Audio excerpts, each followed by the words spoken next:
They're both reckless. And maybe she looks up to her uncle. Oh my days. As I'm talking, I'm thinking about where Damon took it, flipping out. Before we get started, I just want to say Rhaenyra's theme tune is so cold. I noticed it from episode 3, but it played again and it confirmed to me that, yeah, this is her actual theme tune.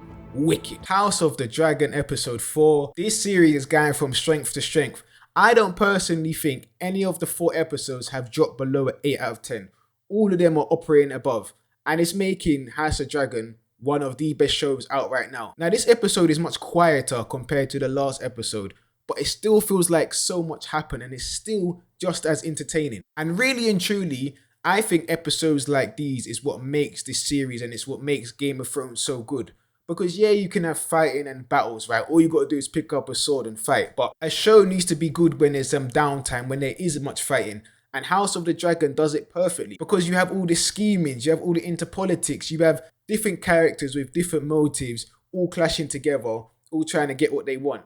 And now think about this show. Who is the bad guy? Who is the good guy? There isn't any real clear good or bad person. It's just a bunch of people with their own motivations, with their own interests, clashing, playing the game. And whether you like someone or not is really and truly down to who you resonate with, who you want to win. And it makes for some truly entertaining television, like I said, that doesn't need fighting. Now, this episode, oh my lord. The sex scenes in this was absolutely nuts. Not in a good way. And what I mean the good way is, sometimes you see a little scene and you're like, let me pay attention, let me look a bit closer. But then this one, you're looking there thinking, this ain't right. Like, I don't even want to be watching this. Because yeah, Targaryens are something else. Their customs, their traditions are crazy. And even though you hear about Aegon and his sister wives, you don't actually really think deeply on what it means. But this episode, you look at it and you're thinking, oh, okay, this is what they're on about. It can't run, I'm sorry, it can't. But yet in the world of Westeros, it's kind of normal, you know what I mean? It's within the bounds of what happens over there. But one thing I noticed about the double-ended sex scenes, both Alicent and Rhaenyra, is the contrast in the different situations and how it portrayed out in those scenes. Because on one hand, you have Alicent, who's just only having sex out of duty. She doesn't necessarily want it, and it's clear from the scene she's not enjoying it. But on the other hand, you have Rhaenyra, who's chosen this, who's free and who wants to do this. And so she enjoyed it much more. She was having much more pleasure. And I feel like it really hammers home the sacrifices these royalty have to make.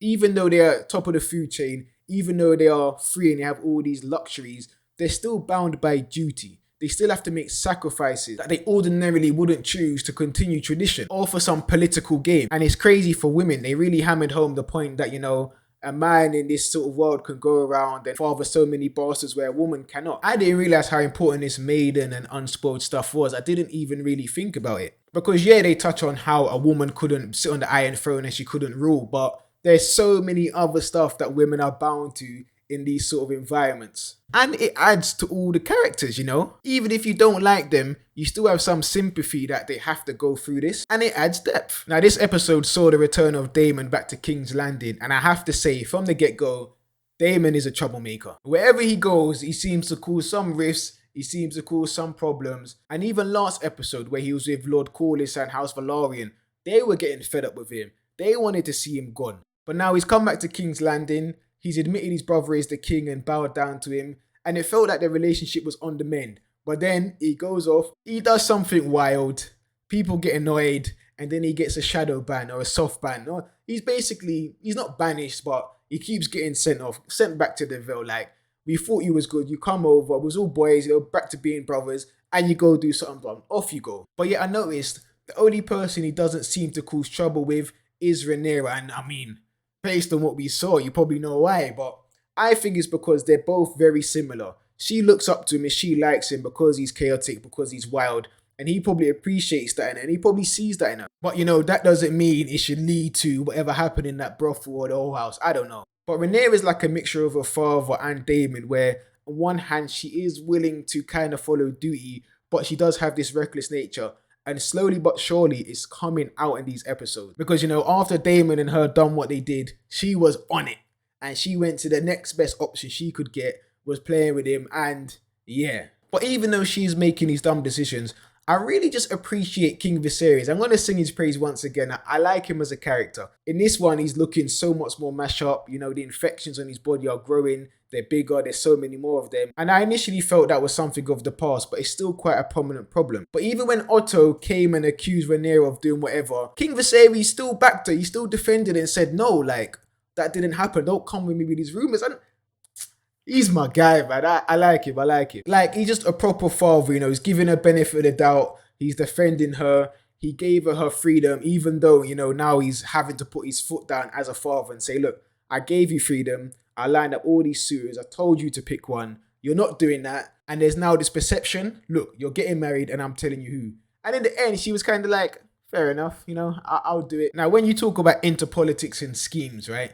No one is doing this more than Otto. Right now, he is like the master schemer, or at least his schemes and plans are on show. Like, we've seen some of the actions he's taken, whether it's when he sent Alicent over to, you know, the king in his grief, or whether it is when he kind of got Daemon sent away. But I just didn't realize that he would be outed so quickly. Usually what happens is this person is scheming for ages, and we as the audience know they're scheming, and certain characters do.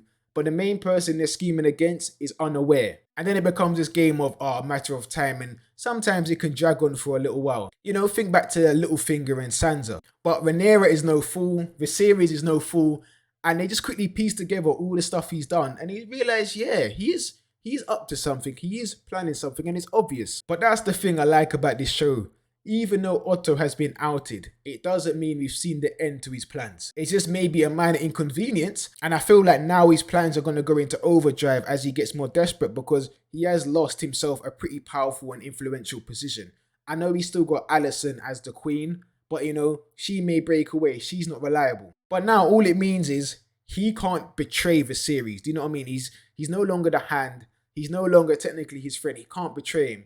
But it means he might have made a full-blown enemy. A full-blown enemy who's willing to do more things than he would have done as the hand, where he had to maybe keep up appearances. And what can I say? It's looking so interesting. But yeah, this episode is Game of Thrones House of the Dragon at its best. Where there is no action, where there is no fighting, it continues with conflict, but on an interpersonal level, you know, relationships, interactions, the dialogue is wicked. You just have a bunch of people all playing their own game, all doing stuff for a particular reason, and it's just a pleasure watching it all unfold and watching them all clash. This must be the story note for, you know, the ending of Game of Thrones. But I look forward to watching House of the Dragon every single week. I look forward to making these videos. That's how good it is. I think overall this episode is actually probably better than the last one, but I really did appreciate the focus King Viserys got last episode. So to me personally, episode 3 has a special place in my heart. Like, it's a preference of mine, but it is one of my favorite ones. But yeah, House of Dragon episode 4. Tell me what you guys think. Did you like it? Are you looking forward to it? Do you think it's the best series? It's been your boy Sly, and we out.